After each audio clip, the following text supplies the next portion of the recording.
솔로몬은 녹색 비단 양탄자 위에 앉아 바람을 타고 항해했다. 너무 빠른 속도로 날았기에 그는 다메섹에서 아침 식사를 하고 메디아에서 저녁 식사를 할 수 있었다.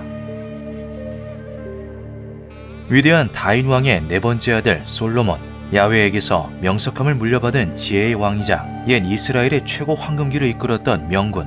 솔로몬에 대한 이야기는 성경에서 그리고 그 밖의 일화들을 통해서 다양하게 접할 수 있습니다. 그런데 그 중에서는 현대에 와서도 의혹이 풀리지 않은 기이한 일화들이 꽤 많이 남아있다고 하는데요.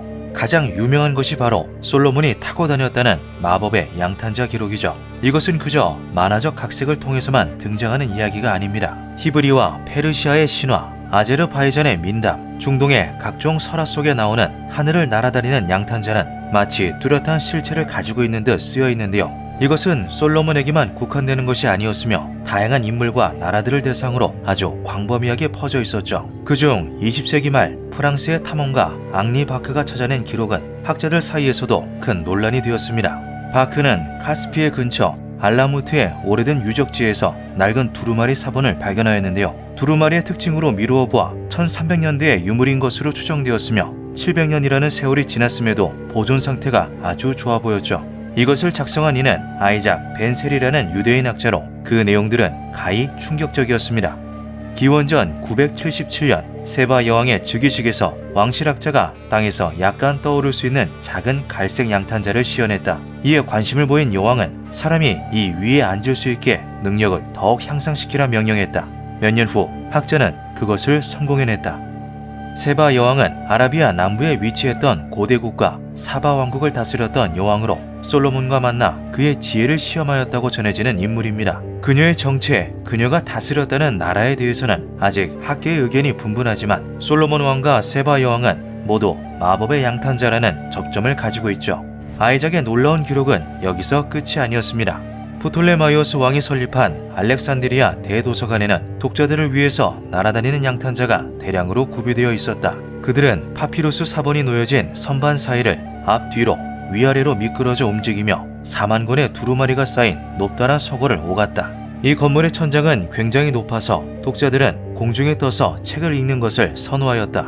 하지만 이후 도서관은 로마 황제 아우렐리아누스 치하의 내전으로 손상되었고 최종적으로 무슬림 장군에 의해 파괴되었다. 무슬림 왕은 양탄자를 악마의 발명품으로 간주하였고 양탄자를 만드는 장인들과 제조 비법서를 모두 모아 바다에 던져버렸다.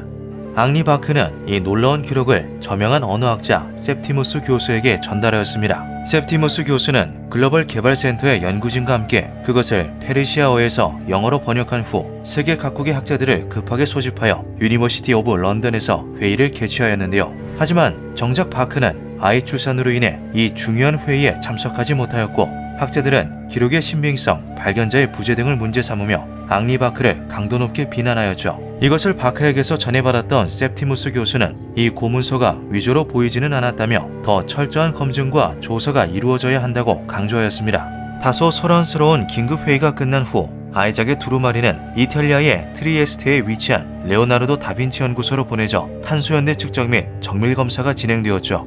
그리고 놀라운 사실이 드러납니다. 레오나르도 다빈치 연구소의 마릴레나 판사리 박사에 의해 수행된 연대 측정 결과 해당 고문서는 서기 1200년에서 1256년 사이에 작성되었으며 총 50년에 걸쳐 편집되었다는 것이 밝혀진 것인데요. 판사리 박사는 문서의 상태로 보았을 때 저자는 이것이 후세까지 전해질 수 있도록 보존에 특히 신경을 써서 의도적으로 숨긴 것 같다고 덧붙였죠. 이후 두루마리는 다시 주목받기 시작하였습니다. 아이작 벤셀이라가 기록한 하늘을 나는 양탄자 이야기는 이뿐만이 아니었는데요. 그는 고대부터 전해진 모든 양탄자 이야기들을 엮어내 설명했는데 그 중에는 이것을 제조할 수 있는 비법까지 기록되어 있었죠. 양탄자의 작동에 사용된 어휘의 대부분은 해독이 불가능하여 추진 방법에 대해서는 이해된 바가 거의 없다. 하지만 그것을 제조할 수 있는 방법은 익히 알려진 것이 있다. 양탄자 자체는 평범하게 배틀로 제작된다. 차이점은 염색 과정이다. 장인들은 산의 샘에서 조달한 희귀한 점토를 사용했는데 이것을 그리스 기름이 끓는 가마솥에 넣는 것으로 양탄자를 만들었다. 이렇게 하면 천이 자기 특성을 가지게 되는데 이것으로 지구의 자기선을 타고 공중부양을 할 수 있었다.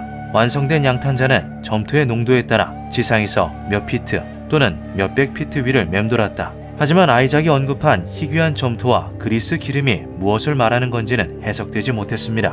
누군가는 그것이 현대에서는 구할 수 없는 과거의 재료라고 말하기도 했으며, 일각에서는 그리스 기름이 동로마 제국에서 사용되었다는 정체불명의 액체 병기 그리스의 불과 관련이 있다고 말하기도 했죠. 아이작은 기술을 전수받아 간직하던 가문의 계보를 상세히 적어놓기도 했는데요. 가문의 진위나 역사성을 파악하는 데는 한계가 있었으나 그의 주장대로면 양탄자는 세계 곳곳으로 퍼져나가 다양한 이름으로 불린 것으로 추측되었죠. 하지만 기록에 따르면 하늘을 나는 양탄자는 당시 이슬람 땅에서 권장되는 물건이 아니었다고 합니다. 사람은 하늘을 날아서는 안 된다라는 인식이 매우 강했으며, 하늘을 나는 것은 도를 넘은 신성모독이라고 여겨진 것인데요. 종교인들은 양탄자를 만드는 장인들을 탄압하고 잡아들이기도 했다고 하죠. 또한 당시 무역을 하기 위해서는 말이나 낙타를 이용하는 것이 훨씬 더 유리한 운송수단이기도 했습니다. 전해지는 말에 의하면 양탄자는 우리가 영화나 애니메이션 등으로 떠올리는 것처럼 빠르고 강력한 수단이 아니었다고 하는데요. 각각의 성능은 달랐으나 대부분은 땅에 조금 뜨는 정도, 혹은 사람 하나를 간신히 부양하여 빠른 걸음 정도의 속도로 이동하는 것이 전부였다고 하죠. 이에 무역을 업으로 삼던 강국들은 전부 말이나 낙타를 애용하였고, 그것은 남들의 시선으로부터 자유롭다는 것에 더해 더욱 안전하고 실용적이라는 인식이 더해져 양탄자와는 비교도 할 수 없는 대중화를 이루게 됩니다. 무역상들은 양탄자를 탄 이들 혹은 그것과 관련된 업에 종사하는 사람하고는 말도 섞지 않으려고 했습니다. 여기에는 말과 낙타 농장을 독점으로 소유하고 있던 아랍 가문들의 의도적인 계략이 숨어 있었다고 하는데요. 대대로 말과 낙타를 제국에 공급하며 막대한 부를 쌓은 이들이 이동수단의 완전한 독점을 위해서 양탄자의 인식을 악화시켰다는 것이죠. 이것은 성공적이었고, 고위층이 양탄자를 기피하는 것을 시작으로 곧 중산층, 서민층까지 움직임이 이어졌습니다.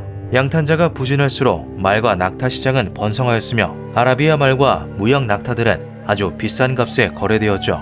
이에 대해 기록자인 아이작은 독점업자들의 계략에 더하여 양탄자에 의해 비롯된 굉장히 이상한 사건이 그 명성을 구제할 수 없을 정도로 손상시킨 것으로 보인다라고 언급하였습니다. 그는 그 이상한 사건으로 무슬림 전설을 하나 예로 들었죠. 바그다드에서 바자회가 열리던 날, 궁궐에서 복무하는 어느 이름 없는 하층 병사가 막내 공주의 손을 잡고 도주를 시도했다. 하지만 공주는 호위병에게 금방 붙잡히고 말았고, 병사는 그대로 달아나 버렸다. 이 소식을 전해들은 칼리프는 분노하여 공주를 탑에 가두었다.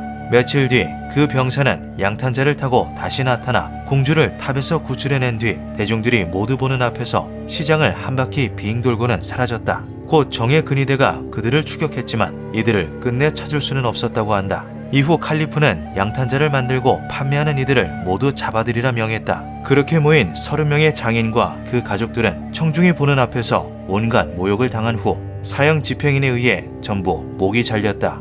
분이 풀리지 않은 칼리프는 제국 구석구석에 첩자를 보내 양탄자에 관련된 모든 이들을 잡아오라고 명령했고, 티그리스강 근처에서 수세기 동안 양탄자 계보를 이어오던 장인 마을이 불타 사라진 것을 마지막으로 그 역사는 세상에서 완전히 사라지게 되었다. 들리는 말로는 마을에서 생존자 셋이 도망쳤다고 하나 그것은 어디까지나 들려오는 말뿐이었다. 아이작은 이 사건이 하룬 알 라시드의 통치 10년 전인 서기 776년경 일어났다고 기록하였습니다. 그리고 이것은 마법의 양탄자 전설의 시작이기도 했던 천일 야와소 양탄자 이야기에 영감이 된 사건일 것이라고 덧붙였죠. 그렇게 일련의 사건과 시대적 인식으로 인하여 하늘을 나는 양탄자는 그 비밀을 간직한 채 역사 속에서 서서히 잊혀져 갔습니다. 하지만 아이작의 기록에 따르면 이 놀라운 기술력은 몽골 무리에 의해 영원히 사라지기 전 13세기까지 비밀리에 전해졌다고 하는데요. 여기서 흥미로운 점은 마법의 양탄자를 세상에서 끝장냈다는 몽골 무리가 바로 칭기즈칸의 군대를 일컫는다는 것이죠. 1226년 중앙아시아 대부분의 도시를 정복한 칭기즈칸의 군대는 전쟁 전리품들을 정리하던 중 공중에 뜨는 양탄자를 발견하게 됩니다. 병사가 포로에게 이것이 무엇이냐고 묻자 포로는 이것은 날 수 있는 양탄자로 당신들의 조랑말보다 훨씬 더 민첩하고 어디든 갈 수 있게 만들어준다라고 말하였는데요. 이를 전해들은 칸은 포로의 머리를 참수하고 자신의 광대한 제국 내에 남아있는 모든 양탄자들을 압수하라고 명령하였죠. 칸은 그들이 양탄자 위에서 감히 자신을 내려다볼 수 있다는 것에 모욕감을 느꼈습니다. 칸의 아들 중 양탄자에 관심을 보이는 이가 있었다고 하나 칸은 그의 아들과 군대가 계속 말 위에 있기를 원하였는데요. 조랑말을 타고 싸우는 것은 몽골인들에게 있어 오랜 전통이기도 했기 때문이죠. 그렇게 중앙아시아 곳곳에서 숨어 지내며 전통을 이어가던 소수의 장인들은 최후를 맞이했고 그들의 양탄자는 전부 불타 사라지고 맙니다. 이 모든 이야기들은 앙리 바크가 발견한 14세기 유대인 학자 아이작 벤 세리라의 기록물을 토대로 하고 있습니다. 고대의 기록들을 모아 엮었다는 아이작의 700년 전 두루마리에 대해서는 다양한 의견 공방이 이루어지고 있는데요. 과연 우리들의 잃어버린 역사 중에는 하늘을 날아다니는 양탄자가 존재했을까요? 기묘한 밤이었습니다.